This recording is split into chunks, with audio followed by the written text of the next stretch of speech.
Hey, can we pop this thing open? Hey, what's good people? Tech Jamo. So we're out here with the iPhone 13 mini. Big shout out to Vodafone for hooking me up with this iPhone 13 mini to unbox, review and have a little play with. Now, without any further ado, let's get over to the unboxing station and give this thing a go. Now, you know man is an Android fanboy, but even I cannot lie, fam. When Apple comes out with a new product and they've got all the propaganda and all the pictures everywhere, there's that part of me that says, I need that. I want that. Even though I know I don't like iOS like that, I need that product because it looks sexy. I still love how they're sticking with the old iPhone 4 design philosophy going on there, fam. I don't know what the materials are, but it feels like they're doing the glass and metal ice cream sandwich kind of thing. And it just works. As soon as you hold it, you feel that this is a premium device. You know that this device cost money, fam. You don't feel cheated at all. Now, as for the contents of the box, we already know the situation. There's no charger, there's a USB-C to lightning port cable. I don't know why we are still forcing the lightning cable and thing, but that seems to be what we're doing. You get a couple stickers and you get a little bit of literature and you got your SIM pin in there as well. Alright, now, iOS, fam. If you're an iOS user already, you know the deal. We're on iOS 15 here, the latest version. If you're good with that, you're good with that. If you're an Android user now, iOS 15 being the latest OS for Apple doesn't really matter too much to you. All you need to know is that it's completely different from your Android user experience. Some things are the same, like obviously you've got your notifications when you swipe down, you've got your quick settings when you swipe down from the right hand side, and you've got lots of other shortcuts that I don't even know about.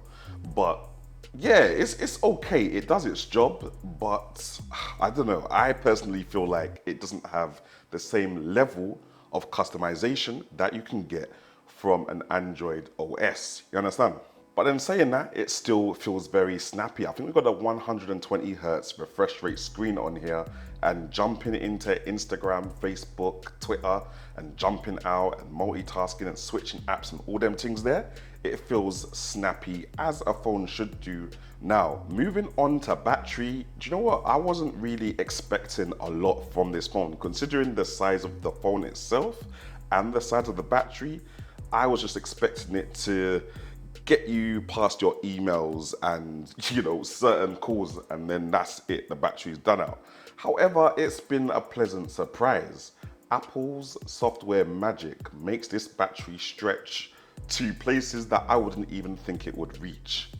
Now, I can confirm that on a normal day's usage, I'm talking a little bit of phone call, a little bit of FaceTime, a little bit of, I don't know, Instagram, Facebook, Twitter, little piece of YouTube watching in there, maybe a little piece of Netflix, and the odd camera usage, you can reach 6 to 7 hours plus screen on time with this little phone. That's a surprise for me, considering the fact that the battery is so small. However, if you're a power user, when I say power user, let's say you're gonna use this phone to vlog the whole day. You're on holiday, you wanna vlog your holiday, you wanna Snapchat, you wanna do all them kind of things, Instagram Reels, TikTok, proper 3D gaming, like you wanna play Oceanhorn 2, or you wanna do some video editing for all that 4K 60 footage that you've just taken on the phone, you could get less than 5 hours battery time. It's a bit of a struggle if you're gonna use this as a power user and literally be taking 4K 60 video all day, but that's to be expected with most phones. Now, moving on to camera. The cameras are decent and they've always been decent in the iPhones. I don't think they're the best cameras that I've ever seen, not quite as strong as some of the Android competition. However, they are far from the worst, literally the opposite end of the spectrum from the worst camera phones that you've got out there. Now, daytime photos, as with any phone, look brilliant. They look sick. Chuck them onto Instagram, social media, they will look fine. Where this phone doesn't do too well is with the nighttime photos, and that's kind of the same situation with most phones, but obviously some Android phones have a little bit of software magic to make that night mode look peng, fam. And the night mode on this is good, but it's a bit hit and miss. Now, when talking about iPhone cameras, video is what man is interested in. 4K 60 on all frames. That's the front facing camera, the rear facing camera, and the rear facing wide angle lens. Now, that is all good, fam, and the 4K 60 footage during the day, lords, during good daylight or good lighting conditions, fam, there's not many phones that can beat the video quality that comes out of the iPhone, and it's been like that for a few iterations of it now. However, there are a few little tweaks that will just elevate the camera experience for me personally. The first being, you can't pause video once you've started recording. That's weird. Obviously, you can just stop the video and start a new piece of the video, but it would be nice if you could pause just to have the option to do so. The second thing is, you can't switch lenses whilst recording, which is something that I kind of take for granted on Samsung devices because I thought all phones could do that. And it's nice when you're vlogging that you can have the front facing camera on yourself, literally press the camera button and turn it to the rear facing camera so you can see what's going on, or turn it to the wide angle lens to get a wider view of what's in front of you, and even shoot the front and the back at the same time. However, it is one lens at a time when you're videoing on the iPhone 13 mini, and you can't switch between them once you started recording. But like I said, the video is one of the strongest points on this phone, and having such a small phone at this price point to have the best video of most phones, most smartphones, that's actually quite decent. And it obviously takes external microphones too. So if you do want to do some content creation, this is one of your phones for it.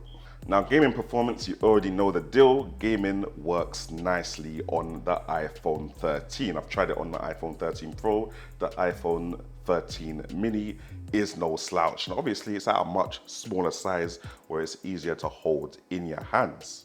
It's amazing when you think that something this small has way more power than a Nintendo Switch could ever hope to muster. But yeah, a few months later, iPhone 13 launched, and that, do you know what? After the hype, it's not too bad. I could literally suggest this to people that are already on the iPhone thing, or people that are just new to smartphones. Maybe the iPhone is somewhere they could start, get them into that ecosystem and let them do their thing. But yeah, conclusion time, guys. The iPhone 13 mini, after the hype, a couple months later, not too bad, you know, not too bad. Like the build quality, the software finish that they've got on here, the cameras, they're all the points that somebody would want getting a nice, small, premium smartphone. Back in the day, it used to be a case of, if you want a smaller version of a phone, it has to have cuts to it, like it can't have everything. Whereas iPhone seem to be putting in everything that they've got in their bigger phones, but just in a smaller package for people with little hands there, innit? So that's a plus for me. And like I said, check Vodafone's link in the description section for your best deals from Vodafone on the iPhone 13 mini. I'm out. Bless.